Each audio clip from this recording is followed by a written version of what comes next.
Okay, thank you. The troopers that came out tonight, thank you very much. I'm sure more people will join us as the evening goes. It's raining pretty nasty outside, so thank you all for coming. We're very honored to have Larry Kirwan with us tonight. Larry is well known as the lead singer for Black 47. He's also an author and a playwright, and a man of letters, as I know well because I saw him in Bryant Park speaking about James Joyce's Ulysses in a way that kind of blew me away. It's a hard enough book for me to read at all, but then when listening to Larry talk about it is fantastic. So he's also obviously a writer, and one of the books that he's going to speak about tonight is A History of Irish Music. And from his own personal experience at Black 47 and then some more historical aspects to it, I suppose. And I will turn it over to Larry Kirwan. Thank you very much. Thanks, John. And don't feel bad for this small crowd here. I once played in a bar in Brooklyn, and there was 2 people when we started. And the 2 people left, and it was just the bartender and ourselves. We're kind of looking at each other, and then he left. So he went outside to have a smoke. So now there was nobody left in the bar, and it was Pierce Turner and myself, and we were looking like, what do you do? Do we keep playing to the end of the song? And finally we said, screw it, and then we just kind of came to a halt. We had a chat amongst ourselves, and then the bartender came back in and said, finished his smoke, and he said, why aren't you playing? And so first of all, I want to declare my candidacy for the Republican nomination here tonight. I figured since Mr. Trump has blown the whole thing open, there is an opening for someone from the radical left to take over the Republican Party. So I want to be the first one. I'm making this announcement because I'm afraid my friend and mentor, Malachi McCourt, will beat me to it. But Malachi is at present laid up in hospital. He fell at a movie. It wasn't a pornographic movie, he assured me, but he's getting a second new knee in. So,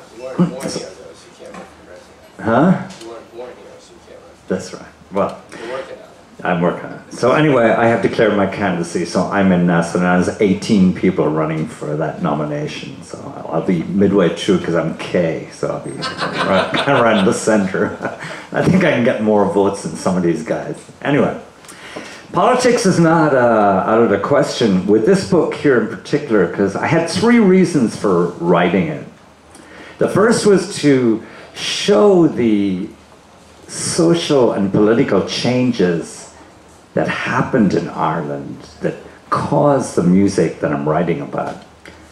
The second was to show from the inside what it's like to be a musician in these times, because quite frankly, most musicians really dislike the way they're written about. They just feel that writers just don't get it because they're not inside the bubble, but they're looking at it all the time. So I wanted to do it from a musician's point of view, to show what it was like to be there, to show what it was like to see these great people, and sometimes to meet them and to give an inside view of it. And the third was because I decided to write the book when Black 47 decided to disband, and we decided that about 15 months beforehand, and then decided to play non-stop for 15 months. And I figured if I was to have any chance of retaining some small piece of my liver, I better have some kind of an activity to go back to from the bars at night. But to begin with, the political side of Irish music and where that music came from. It begins roughly in the mid-50s, and I just kind of set it up for you and let you know what was going on then. Eamon de Valera became the Prime Minister, or the Taoiseach of Ireland, in the early 30s. And for the next 30 years, he ran the country, and he ran it pretty much with an iron fist. He and the church. Eamon de Valera was of the mindset that every Irish woman was a virgin, including the married women. He just had that very insular Catholic view of Ireland, and he squashed the rest of the country. So much so that in 1951, when he was thrown out for a couple of years, a man called Dr. Noel Brown tried to introduce prenatal care for women, and the government fell over that because the church felt that if you allowed something like that in, the next step would probably be contraception, and the step after that would be abortion. So better not to have anything to do with prenatal care. And the government actually fell over it. So it was a strange country.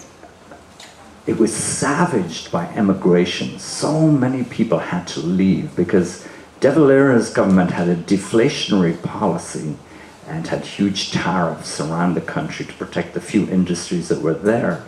And so there were no jobs. People left school when they were 13 or 14, and a case in fact would be the McCourt brothers, the four of them, four brilliant people, and all of them left school by the age of 14 and emigrated because there was just no opportunities in Ireland at that point.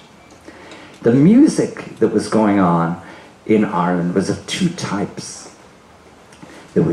Everybody danced in Ireland because it was the one way you met people. It was the one way you were introduced to people from the opposite sex, because the schools were totally segregated by sexes, with the consequence that you didn't know how to talk to women. It was really tough because you had to go into dance halls and be able to dance with them and talk to them at the same time. And most of us couldn't dance, and we couldn't talk at the same time. So there was a lot of standing on ladies' feet. That was one thing. So there was two types of music you danced to. There was the music of Irish bands that copied the big band American sound. Like Glenn Miller was a huge favorite in Ireland, and the Irish instrumentalists tried to copy him. Now, that was one style of music, and everybody sat down and played and read their scores, right? A band came along called the Clipper Carlton, and they were from Donegal, and they actually made this huge move of standing up, and the church came down like crazy on them because they figured that if young ladies are looking at men's legs when they're standing and playing, then who knows what else they might be looking at. I'm serious.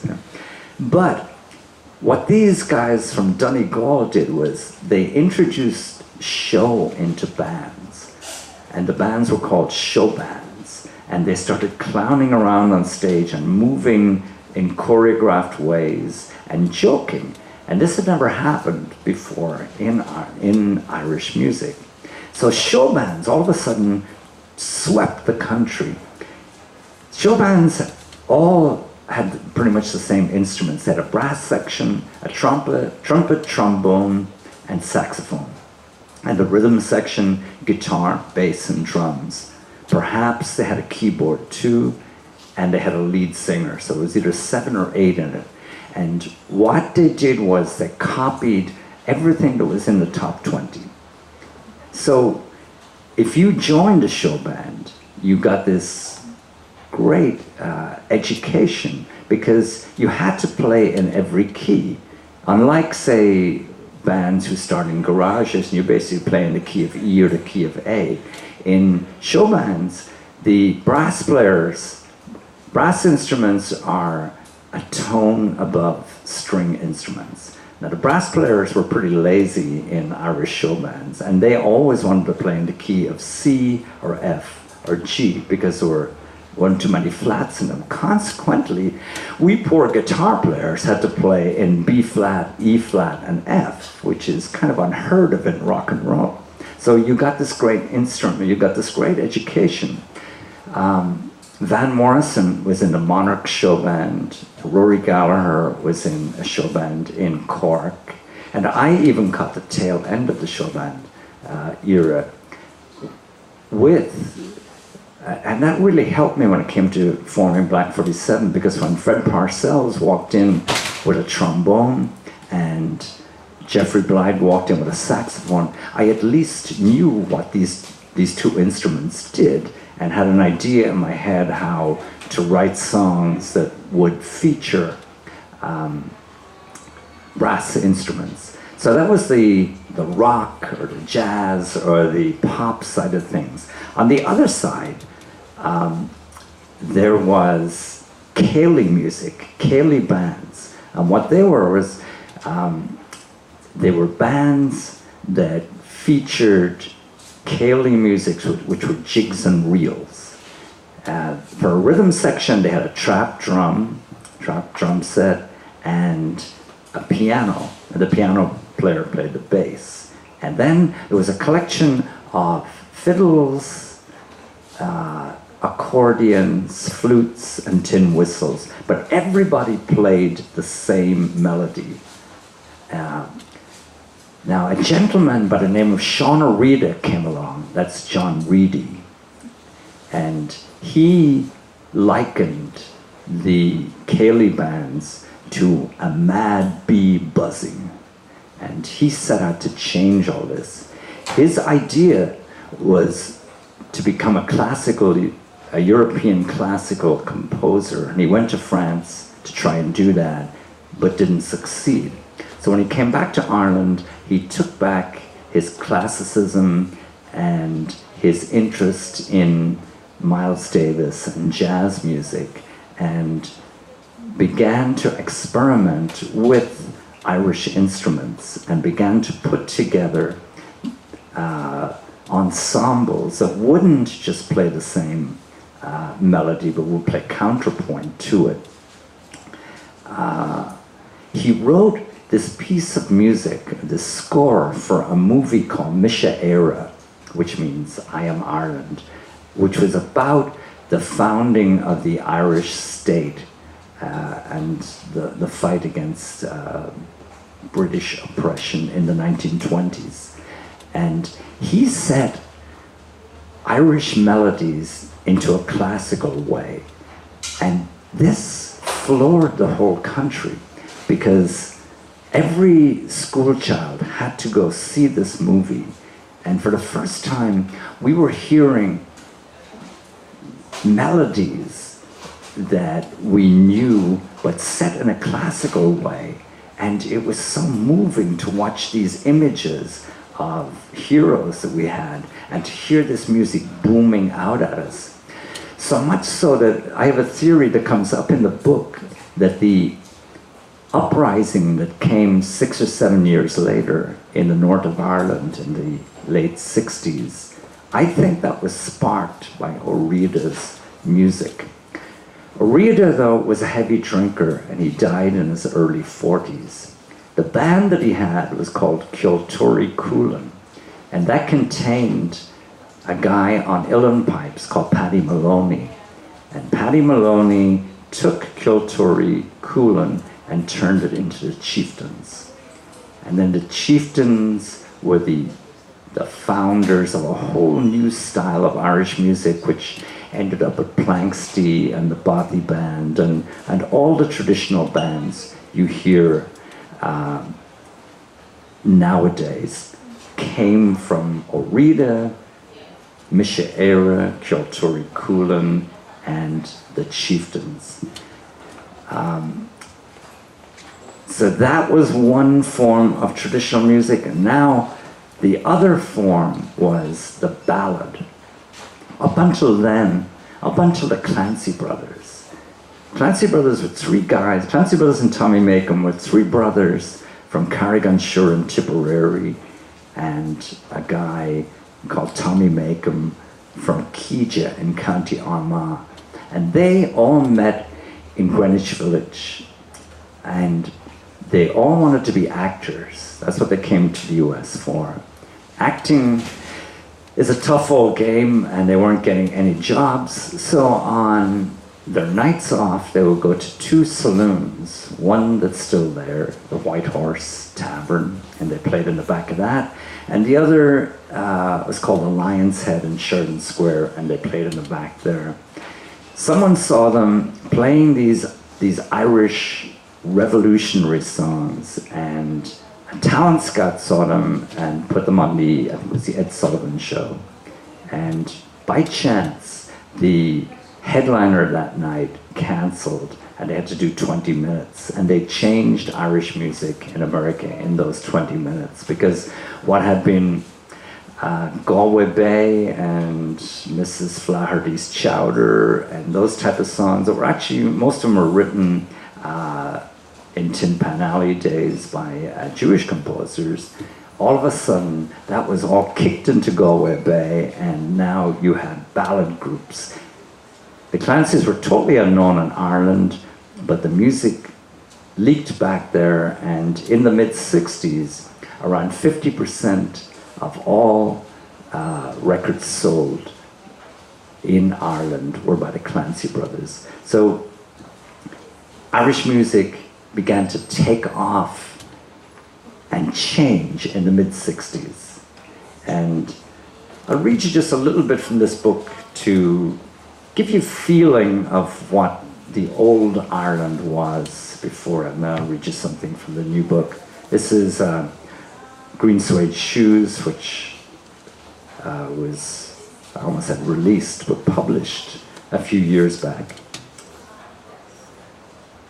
It was either raining back then or about to rain, although most of my memories are backlit by the sparkle of sunny days. Memory tends to do that, doesn't it? Reinvent and rearrange the past by spinning it in the positive glow of childhood. And even if it wasn't raining, it had been very recently. I know that for a fact because even memory can't deny the deepness of the damp green, gleaming from the mossy-backed walls that meander through the back alleys and gardens of Wexford. The town itself doesn't give a damn about memory. Wexford has seen it all and goes its brooding, melancholic way without even a thought for its current inhabitants, let alone apostates like myself who jumped ship years back but still dream about her. Ptolemy charted this port, my hometown, in the 3rd century. Henry II sank to his knees in Suscar Abbey, petitioning forgiveness for the murder of Thomas à Becket. Oliver Cromwell's Roundheads sacked it. The pikemen of 1798 won it and lost it, while a local Kennedy despaired of it and set sail for faraway Boston, where he built a dynasty. Growing up on its narrow streets and laneways in the early 60s, we were rarely more than peripherally aware of such matters. Although from my bedroom across the wet slate rooftops, I could glimpse the nearby spire and towers of Henry II's Suscar Abbey. But that was only old history, as the locals called it. It was far more interesting to watch the crowds traipse up Georgia Street to the sparkling new emporium of dreams, the Abbey Cinema. There, we could link visions with Bogart, Cagney, and Audie Murphy, while measuring and memorizing the curves of goddesses the likes of Ava Gardner, Grace Kelly, and Rita Hayworth, not to mention our own dear Marilyn. The Abbey is long gone now, replaced by a block of boxy flats that wouldn't so much as inspire a dry dream. But what of all those visions of Bogey and Marilyn? Do they still swirl through the cobbled laneways, bumping into fanatical crusader, jackbooted Cromwellian, croppy Republican, or returning deep-sea sailor? My father was one of the latter. 6 months away with a White Star Line cruising down the coast of South America. Then home to idle for 3 months, driving my mother crazy with his insistence on constant hot water and daily showerings. No central heating back then, just a gas stove in the kitchen and an open fire in the sitting room. Hot water was expensive and a fierce drain on a subsistence budget. And wasn't a bath on a Saturday night good enough for everyone else? These sailors with their airs and graces, their foreign clothes and ways called all sorts of bother, budgetary and otherwise, to the wives and mothers saddled with them. But then, my hometown of Wexford, it was a town apart. It was cut off from the rest of Ireland. It had its own accent, slang, and way of looking at things. It was a melting pot of Viking, Gael, Norman, Flemish, and English, spiced by a healthy dose of the riffraff common to all British Empire barracks towns. It was incestuous, narrow-minded, and up to its arse in everyone's business. Before they self-destructed, it was run tighter than any Thomas Hardy novel, by a theocratic Catholic clergy convinced of its own infallibility and unafraid to self-righteously kick the bejesus out of anyone with the least aspiration for freedom or self-expression. Don't get me wrong. We had been well conditioned down the centuries to live under this religious dictatorship, and for the most part, we accepted our lot with the same good grace that the citizens of Karbala or the holy city of Qum in Iraq accord their ayatollahs.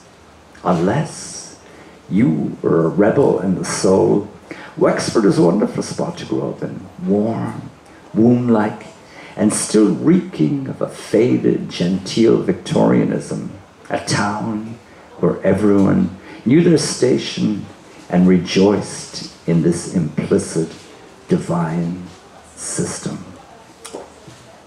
So that was, thank you. Let me take a drink while you're clapping, John.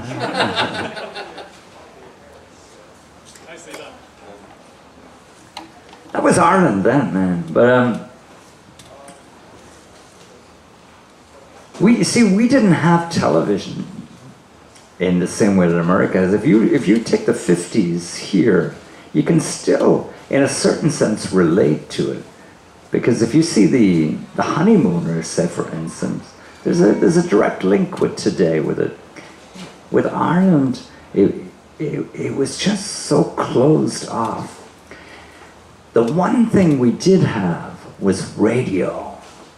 Radio changed most of our lives. It's the hitman from the IAWA coming in here. Jesus Christ. I was just at a board meeting of the Irish American Writers and Artists before and ran out. These guys have followed me over here. So I didn't pay them their money.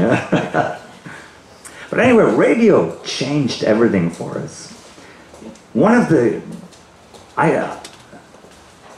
grew up till I was about 9 or 10 with my parents, and it's kind of strange to think now, but back then, if a grandparent died, the eldest of the family went to live with them. So at about the age of 10 or 11, I went to live with my grandfather in a big old house in the middle of the old part of Wexford. And it was a big barracks of a place. There was no heat there, except the kitchen was kind of warm and the sitting room had a fire. And if you got close to the fire, the front of you was warm and the back was freezing because there would be a wind blowing under the door. So everybody was kind of shrunk around the fireplace. And when you went to bed, it was an experience because not only did you have blankets on top of you and eiderdowns, you had coats and everything else because it was freezing and in that big house, and the wind would blow and the walls would rattle and the doors would rattle, and the ghost stories you had heard all your life would become real. So the one thing that banished all that in my big barracks of a room was an old Siemens radio, Siemens, with a cloth cover. And I could get AFN on that most nights. That was the American Forces Network. And that opened up the world to James Brown, Otis Redding, all those people that servicemen were dying to hear in Germany. It came from Germany, and every now and again some other French station used to come in and block it off. And that raised a whole generation of people who hated the French because they were blocking Otis Redding from us. So, there was also Radio Luxembourg, which came from Luxembourg, and eventually there was Pirate Radio, which came from Radio Caroline, came from out in the sea, the Irish Sea, in between England and Ireland. There was a ship out there that broadcast to us, and that changed my life, and changed most of the people that I know. I'll read you a bit about this from this book. This is A History of Irish Music. And it's about Van Morrison. And it was how I was first introduced to that little bastard from East Belfast. He's not the nicest of people, but he is a wonderful singer. And I adore him. He was in a band called Them, T-H-E-M originally. I didn't hear the song that was to change my life on AFM, for I remember the signal being crystal clear, so it was probably Radio Luxembourg. I instantly looked up at the sound of the first bass notes. It was almost as if I knew that something monumental was about to happen. Then a scalding trebly guitar ripped into one of the greatest intro guitar figures that I had ever heard. And then I bolted upright in bed. No thought to the coldness of the night or the cross current of drafts from beneath the door and the creaky window frame. As if that wasn't enough, the voice that implored 3 times, "Baby, please don't go! Baby, please don't go! Oh, baby, please don't go down to New Orleans. No, I love you so. Baby, please don't go." It almost swept the Brill cream from my adolescent hair. Such was its pungent brilliance. It was Van the man, and I hung on every syllable of the 2-minute 38 sizzling seconds of Baby, Please Don't Go. I jacked my ear into the cloth cover of that dusty old Siemens radio for fear I'd miss the name of the group. Imagine my astonishment, joy, and patriotic exhilaration to discover that them were not from Liverpool, Newcastle, or even accessible London, but from Belfast, scarcely 150 miles up the road. Now, I've been listening to Van Morrison ever since, not religiously like some. I haven't even bought a CD of his for nigh on 25 years. But Van is like an old love that you never actually broke up with, just drifted apart from. And yet, I only need to hear a sliver of a song and I'm ready one more time to go to the wall for this East Belfast wizard. Still in all, I didn't even know his name in those early them days. Nor did I rush out and buy the 45 single of Baby Please Don't Go, although I did foot it down to Andy Cadigan's bicycle and phonograph shop. Now for some reason, records were sold in Ireland in bicycle shops. I don't know why. Because they were both imported from the same place. Ah. They would have the same book. You want to tell him? No. No, okay. It's your solo. Yeah, I think it was something to do with the making of the bikes. They sold records, so they came in wholesale. So there were 3 bicycle shops in Wexford, and all 3 of them sold records. And that's where you went for your records. I went to the hippest of them, being a hip kind of a Wexford dude myself, you know. Andy Cadigan's. Andy Cadigan did indeed have a copy, but it was already spoken for, he informed me gravely. I was stunned. To the best of my knowledge, the bloody record had only debuted on Radio Luxembourg the night before. So now I was faced with the fact that another them fanatic lurked down Wexford's narrow streets and back lanes. Though Andy declined to name this intrepid audiophile, he did offer to spin the disc for me. I drank in the 2 minutes and 38 seconds of magic one more time while Mr. Cadigan attended to his more profitable business of selling bicycles. He then carefully dusted the vinyl, slid this work of art back into its sleeve, and gingerly placed it on the top shelf, no doubt to prevent it from miraculously easing its way into my adolescent overcoat pocket. All was not lost, however, for back then I was a veritable Steve Jobs at the forefront of technology. I had worked a full summer picking black currants, potatoes, and anything else that could be yanked from the earth, and invested my savings in a sparkling new Grundig tape recorder.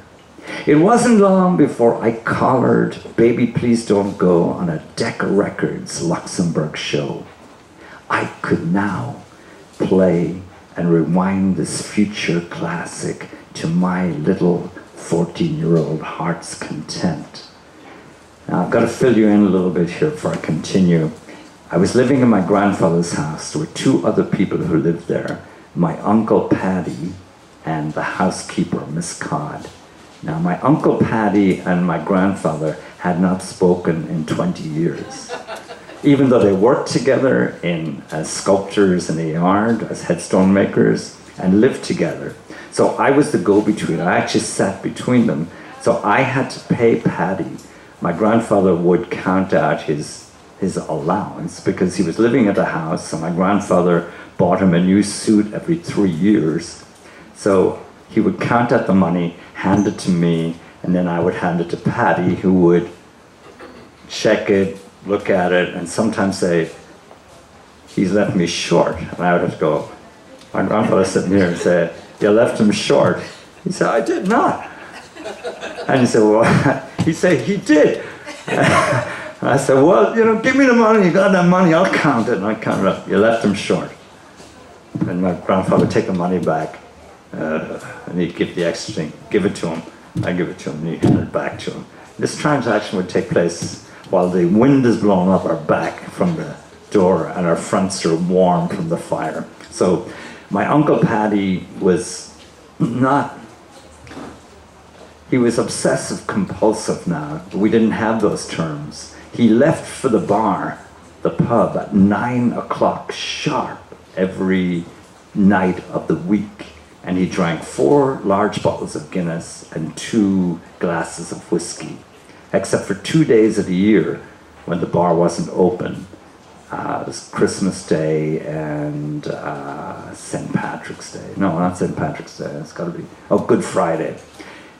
In which case he bought 4 bottles of Guinness, but he didn't drink 2 shots of whiskey on that day. A thing that still troubles me. That I didn't ask him, why the fuck didn't you drink the 2 shots? I mean, you're obsessive compulsive, why didn't you do this? So you can imagine we had a somewhat contentious relationship because I was dealing with the 2 of these people who wouldn't speak to each other. And I'm like 12, 13, 14 at this point. So I should have become a diplomat rather than a rock and roller. So now I'm going to continue. This fact that I had taped Baby Please Don't Go by them and Van Morrison caused no little concern to my Uncle Paddy, who hadn't even seen fit to acknowledge the glory of the Beatles but was now forced to endure the howlings of this American Antichrist. This is Van Morrison from Belfast. Through headaches, hangovers, and many other tribulations of a gentleman leading the sporting life around Wexford town. When I informed my Uncle Paddy that the said singer was not only from the island of Ireland, but East Belfast in particular, my Uncle Paddy stopped dead in his tracks and cast a suspicious eye over my freckled, acneed visage, as if seeing me for the very first time. And, he said, he's a black Protestant too? He whispered in a most accusatory manner. He is not black, I protested. If he's from East Belfast, he's as black as the ace of spades. I've seen a picture of him. He's as white as a bottle of milk. Jesus Christ, boy. What are they teaching you in that school of yours? You don't even know what black means? I was reluctant to admit my ignorance. I had up till then assumed black to be a color. However, I was summarily informed that black was really a pejorative adjective applied to our Protestant brethren, particularly those consigned to the Presbyterian hellhole of Northern Ireland. I shrugged off this piece of knowledge. It didn't matter to me if Van Morrison was a holy roller with turquoise skin who danced on the heads of a vast heavenly host and had 47 wives, most of whom were virgins. In for a penny, in for a pound. I was a them and Van Morrison fanatic, and religion had sweet damn all to do with it. Oh, but in Ireland and in reality, it did. As I was to discover later on. Then again, what did I know? Them was on a roll. I was forewarned about their second single, Here Comes the Night, weeks before it was released, because I read all the British music papers. I prayed in bed at night and to high heaven that this single would live up to the standard of the first opus, and oh my God, for once I was rewarded. It was even better. That recording of Here Comes the Night still fills me with awe, not to mention loneliness and loss. Written and produced by Burt Burns from the Bronx, this veteran who had worked with Sam Cooke must have been stunned when he heard the soulful maturity of Van Morrison's 17-year-old voice. Van sang as if he had fallen into a black hole of despair and might never escape. But where did this knowledge of pain come from? Well, Van was blessed that his father was a merchant marine and regularly brought home American blues and folk records. But there was something even more primal in his background. Old-time religion. It was everywhere in East Belfast, and George, Ivan Morrison's mother, she was a devotee. I could scarcely believe the fervor of that fundamentalist part of town when I was first taken there as a boy. The very streets pulsed with hymn singing on a Sunday morning as communal voices erupted in praise of their Savior across a sacred spectrum that ranged from spired churches to rickety evangelical shop fronts. Nor was anything in the least tentative or knee-jerk about these outpourings. Far from it. Instead, the normal service was from 2 to 3 hours of propulsive, amplified praise for Belfast's very fractured notion of the one true Protestant God. And it was a far cry from the much tamer, institutional Roman Catholicism that I bowed a knee to back home in Wexford. Morrison, no, Van Morrison, he was never a bigot. Musicians rarely are. But those streets of East Belfast were creased with an almost pathological anti-Catholicism. Though Van has traveled many miles, both literally and figuratively, since those evangelical days. I can still hear an echo of that particular pious ebullience the moment he opens his mouth. Thank you.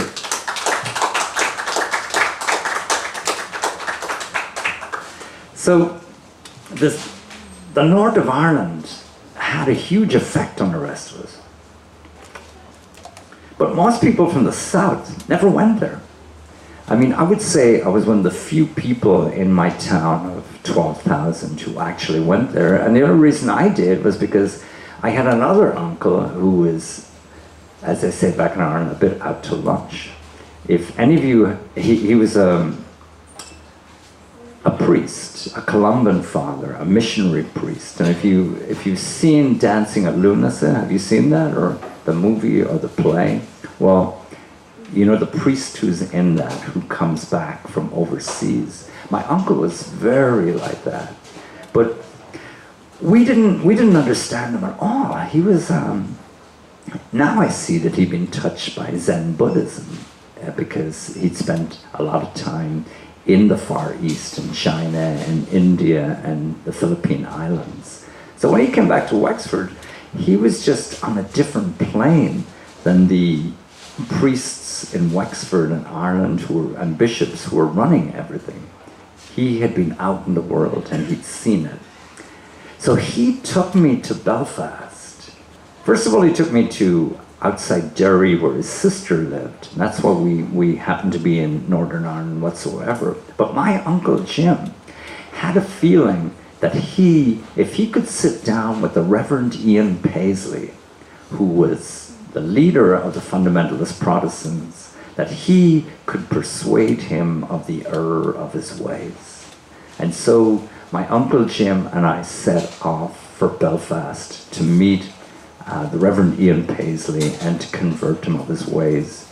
But in this book here, if you happen to read it, we never got there because we were stopped by the B Specials, who were an auxiliary army who were there to preserve the Northern Ireland state, and we got harassed by them. We did go to Belfast and we experienced East Belfast, but my uncle, discretion being a better part of valor, did not approach the Reverend Ian. But 3 bands in the 70s decided that no matter what, they were going to play in Belfast. And Belfast at that point was a war zone. The 3 musicians were Rory Gallagher, Thin Lizzy, and a band called Horselips. And they said that no matter what, if we're touring Ireland at Christmas, and it was a time when bands came home to make some money at home, that they would play Belfast no matter what. And I'm kind of stunned today that they did it, the courage they had in going in there. So I'll just read you just a little piece of the story of Rory Gallagher, and then if you got any questions, or if anybody wants to get one of these books, I'll be there to sign them. I just realized. Okay. I almost read to you about Black 47.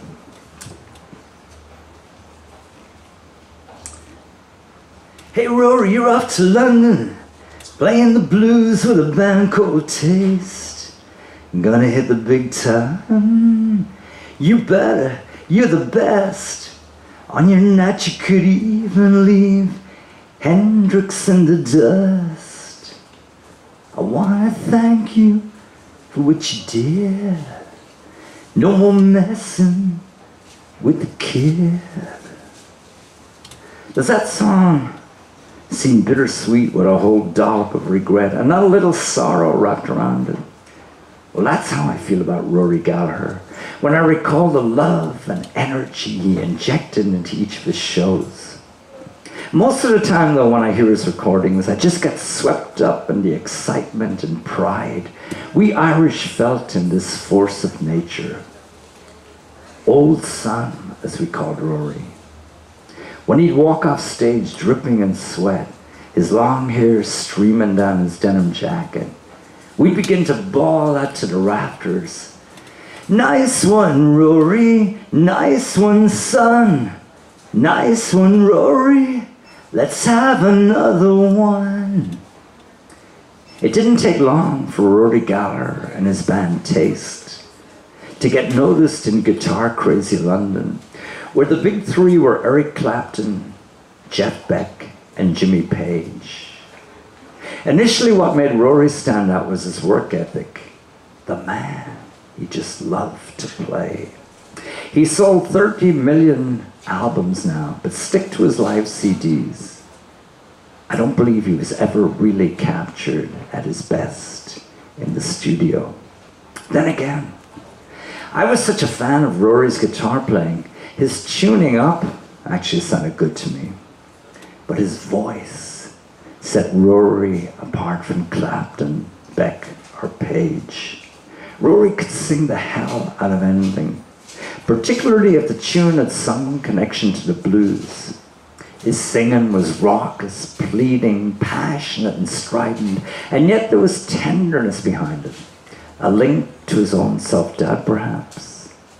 Like all really great performers, he was touched either by some divine spirit or something fierce and feral. You see, Rory was our first homegrown international star. He was like one of the lads. You could never accuse Van of that. Besides, Mr. Morrison was from Northern Ireland. Many people from the Republic were beginning to learn a lot more about the North than they wished. Van hadn't a sectarian bone in his body, but though undoubtedly Irish, he'd grown up in a very different culture. Rory Gallagher was one of us, and we took enormous pride in him. We didn't have a whole lot else. Our national soccer team was a joke. And the rest of the world didn't play hurling, but now we had a guitarist, vocalist, who could take on the best. On your night you could even leave Hendrix in the dust. We did have Joyce, and we did have Yates, but they'd both been dead a long time. Meanwhile, up the highway, the north of Ireland was careening from one atrocity to the next. The very centre had caved in big time, and old Willie Yates' blood-dimmed tide had well and truly broken its banks. Years of British refusal to deal with overt sectarianism had come home with the chickens to roost. Rory Gallagher was the one beacon that lifted us above all that. And every Christmas, no matter how bad the political situation, Rory did a tour of the country that included Belfast. To top it all, everyone turned out. Protestant, Catholic, Jew, Presbyterian, nationalist, unionist, people who wouldn't walk down the same street together had to rub shoulders as they rushed towards the stage to be closer to the action. Rory must have known what was going on, must have sensed the danger he was exposing himself to. A lone figure out front of stage, soaking up the spotlight. He could scarcely have ignored the British Army ringing the Ulster Hall to make sure there were no riots entering or leaving. But Rory Gallagher was above all that. Music was his god, with the lightning coursing through his fingertips. Once he hit that stage, he didn't give a goddamn. He was a man possessed, and everyone had to suck it up, put aside their politics, preconceptions, hurts, religions, and aspirations. And we did, because we wanted to share in the God-given magic that had been bestowed on this slight figure. Life was stark enough. Who wanted to ruin the few sparks of light that gave us hope in those dark and dangerous days? Thank you.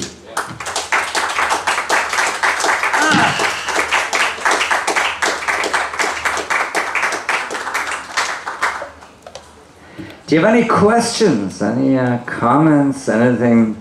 This has all been taped here. The CIA were here earlier. John is an agent. And, I noticed he has me sitting down too. He's like the Catholic Church. They don't want guys standing up so you can see their legs. There's a nice cloth in front of me here. Yes, sir. You have to speak loud because I'm a little... I have a general question. How did you come to write from being a singer, writer, songwriter, into all the book writing and playwriting that you do? What did that about? I think I read For Whom the Bell Tolls, and it really made a huge impact on me, particularly the hero of it, Robert Jordan. I had read voraciously as a boy. I had read every book in the Wexford County Library. You see, we were starved in Ireland because you couldn't get Ulysses or any of Joyce's work. All that stuff was bad, but things got through. And For Whom the Bell Tolls, for the first time, I could really empathize with a hero in a book. And I think I wanted to see if I could create heroes like the way Hemingway created Robert Jordan, because he wasn't really a hero, you know, but he was an anti-hero, but to me he was a real hero. So I was writing songs, but the first songs I wrote were so fucking bad. There's one that still goes through my mind. It's called Bedsitter Belinda, and it will not escape me. It was so bad that I remember every word of it. I'd be walking on 42nd Street, and there I'm going, Bedsitter Belinda, won't you come home with me tonight, Bedsitter Belinda? I'll make everything be all right. It is awful, and it haunts me. So as I got better in writing songs, getting away from Bedsitter Belinda, I began to discover ways of using words. And one summer, when I was staying up in East Durham, we were smoking a huge amount of pot up there in those days, and playing all night and smoking all day. And there was a river. We used to sit on the rocks, and I got this idea for how to write a book about my days in Dublin. And I began to write it, and I wrote it, and I wrote it, and I wrote it right through the summer. And come the fall, when I was on the road, I read it, and it was awful. It was like Bedsitter Belinda, except in prose. But I think you have to get the Bedsitter Belindas out of your head. You got to write them and go through the extreme of getting it out. So that's how I began to write. But I had a detour in between, in that I started to write plays. And I had a keen ear for dialogue. And I mistakenly thought that the plays were just all about dialogue. And I went into the playwriting world, and it took me about 10 years to figure out there was more than dialogue in playwriting. And so I became a playwright, and that broke down a lot of the barriers towards writing prose. So I guess I was always trying to be a prose writer. It just took me a while to get away from it, to find my way, get away from it, and then find my way back into it in another way. Anybody got their Bedsitter Belindas in their head? Jesus, I'll be singing it all night tonight now.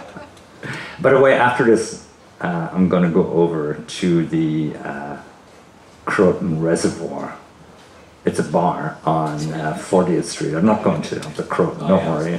Commit suicide. I'm going to go over there, and you're all welcome to join me over there for a drink. And yeah, it's between 6th and 7th on 40th on the south side of the street. It's still there. I passed it by today, and it has Bronx Ale. Oh yeah, I love that stuff. I love that stuff. Yeah, me too. So you and me, we're going over there, baby. You buying it? John, you coming over too, man? Maybe later. Later. Are you? I have to clean up. So. You have to clean up. Yeah, place looks clean to me, man. It's cleaner than my apartment. Yeah, it'll pass. We used to play on the same bill at the UK club with you were in the Major Thinkers. Yes. They formed first in Ireland, and then you came here, or you were already here? I mean, I remember you had that song about how you were forced to come here. And then I remember Rock and Roll Resistance, which was literally ahead of its time, because you wrote it in the 70s. Yeah. With that nostalgia for the 80s, and that was a good hook. That's still in my head. Yeah, it was a smart move, wasn't it, to write about the 80s, right back in the 80s, in the 70s. It was 1978. But you were the only one who thought it was that way, man. And me. I never got past my own bits of the... But anyway, yeah, when I came here first, I played with a guy called Pierce Turner, and it was Turner and Kirwan of Wexford. Why did we pick that name? We even had hits, but nobody could say the name. You say Kerner and Turwin of Wexford. It was the hardest name. People introducing us used to, fall around. It was like, and now coming up on stage, fuck this, yeah. And so we actually had a hit called The Girl Next Door, which was the first song about lesbians to get on the radio. And I wrote it. So I'm part of the sisterhood, man. At that point, we got a really big lesbian following in the Bells of Hell, of all places, which was a kind of a kick-ass men's bar. And we attracted this big crowd of lesbians in. Were ready to kick ass back at this point, because feminism was really coming in at that point in the mid-70s. But the name really held us back. And then punk exploded, and we got tired of sitting down, Pierce and I, because I played guitar and played a kick drum. We were too cheap to employ a drummer, and Pierce played a clavinet with a Moog synthesizer on top of it and a hi-hat. And to this day, he says his leg is slightly wrong because he had to have his foot playing on the sideways all the time. It was like he was doing a plie, but for 4 hours a night. And we were totally stoned the whole time. It was like on top of everything else. We got these jobs in Irish bars up in Connecticut and Rhode Island and up in New Hampshire. You can imagine New Hampshire is pretty tough now, but back in the 70s it really something. So we had a big cop following too. So in the whatever hotel we were staying in, we would figure we gotta smoke enough now to stay stoned for the whole night, because we're not gonna be able to go outside and smoke or we get busted. So we would roll all these joints. We'd do it. We'd be so stoned we could barely get to the place. And then we'd get up and we would be ferocious because the crowd is there waiting, and we have to sing these Irish ballads to them, No Nay Never and everything, except we were playing it like the guys in CBGBs. So it was kind of like the Dropkick Murphys 20 years before the Dropkicks came around. And then we formed the Major Thinkers because we decided we'd stand a better chance of getting girls if we were standing up and showing our legs. And Pierce came up with that name, Major Thinkers. Can you imagine a worse name to have if you're going to get bad criticism? The Major Thinkers. I mean, the Village Voice went to town on us. I remember they kind of gave up running us down in the end. There was one time I remember we were playing at an Irish festival, and Moving Hearts were top of the bill. And they started off, Moving Hearts are major thinkers. I forget who was second in the bill. Johnny Moynihan is a major thinker. The major thinkers are not. That was the criticism. I remember it to this day. But the guy is dead now, and I'm still alive, so I'll outlast him. So that's then I got out of the business totally. We got a big record deal and everything, and it fell apart as things do. The band broke up, and I got into playwriting. Solo, did more like Kino-ish kind of. No, I didn't. I got out of it totally. I thought to myself, shit, you know, this is Pierce went solo. Yeah, I kind of gave up totally and became a playwright. I went from one great job into another big money-paying job, from rock musician to playwright, and then got into Black 47 4 years after that, when I met Chris Byrne, a New York City cop. It was an interesting duo, a playwright from the East Village and a cop from Brooklyn. And we headed for the Bronx to form Black 47, because we figured if you can stay alive doing original music for 4 hours, for 4 sets in the Bronx, you'll be happening. And we barely stayed alive. But Chris had a gun, a legal gun, that was the thing. And when we would go on stage, he would make a big point of, you know, of opening his case, with his uilleann pipes case. It was a box, and he would open this up. He'd look out at the audience who were muttering about us, and he would take off the gun, hold it up like that, put it down in the case, and then take out the uilleann pipes while staring at the audience the whole time. And then he put his foot on top of the uilleann pipe case to show I got my foot where the gun is. So we never got attacked. But to this day, to this day, I can't watch people from here because stages were always on the left-hand side in the bars in the Bronx, and the door would be here. And as people were going by, they would always go like that. You know? I was really good with words back in those days, so I could actually sing, you know, a song like whatever it was, and put a "fuck you" in and not lose a beat to the people that were going out the door. And Chris would just stare. Chris at this point was wearing shades too, so he'd just stare out at the crowd, you know. I got my foot on the only legal gun in here, and if you have an illegal gun, I am a cop. So we stayed alive. That's the history of the beginnings of Black 47. Any other questions? What are you working on now? Anything new? I have a musical, Hard Times, that looks like I'll be coming back to the city. It's been developed. And I'm working on a musical about Iraq. Because Black 47 has an album, Iraq, and which causes great pain at the time, because we were playing Irish festivals. We were kind of the kings of Irish festivals, and then we got banned from most of them because of this invasion of Iraq at the time. And so I'm turning that into a musical. So it's an interesting project. And I'm not playing solo. You know. I just came back from Kansas City, did the Irish festival there, and I'm playing at the Great Hunger Museum in Quinnipiac in Hamden, Connecticut on Saturday night. So yeah, I'm still playing. I'm still there.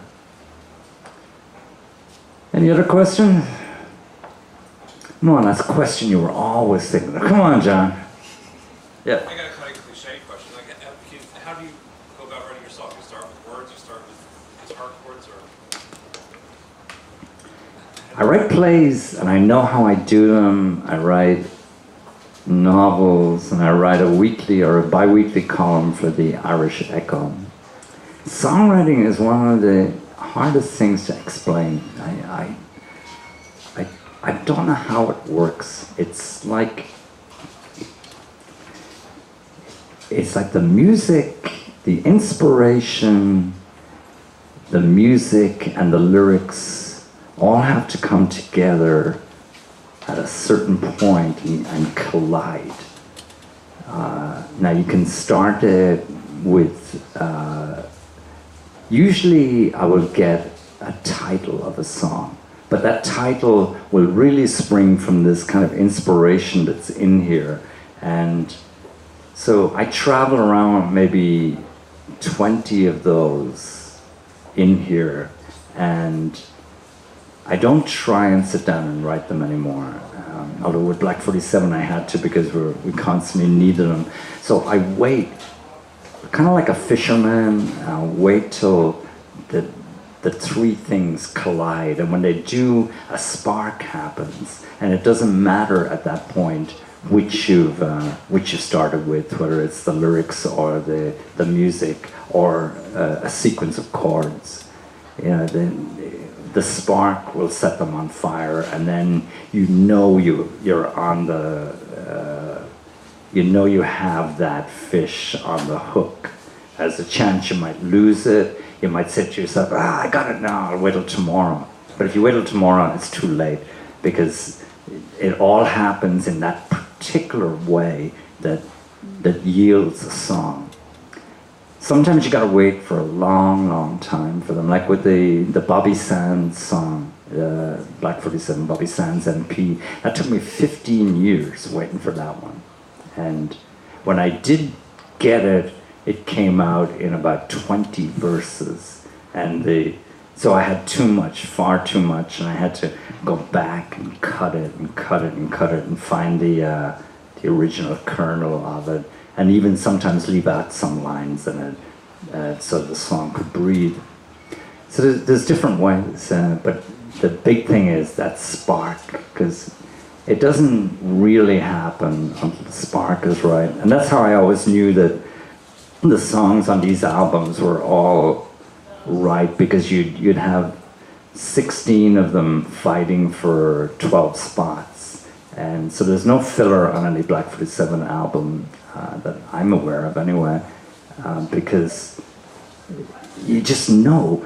You probably don't know when you're younger, but as you get older and you're used to the spark and you're used to hauling the thing in, you know when it's good. You know, you're never mistaken with it. And I know that for a fact, because with the Black 47 songs, with people writing to you, even the ones that I wouldn't be that keen on, they have their people out there that they appeal to them.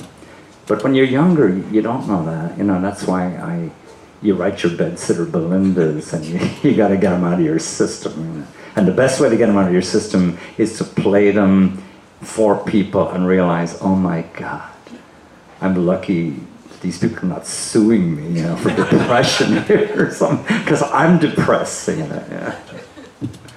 So you find it, you find a way out of it. Okay, any other questions? If not, John is looking around saying, I've got to get rid of this guy, man. I got to get the hell out of here. And Croton Reservoir is waiting for me. So if anybody wants any of these, I'm here. And thank you so much for coming. You know, it's a bitch of a weather out there. And thanks to John for having me here. And it's a great place. And I was upstairs.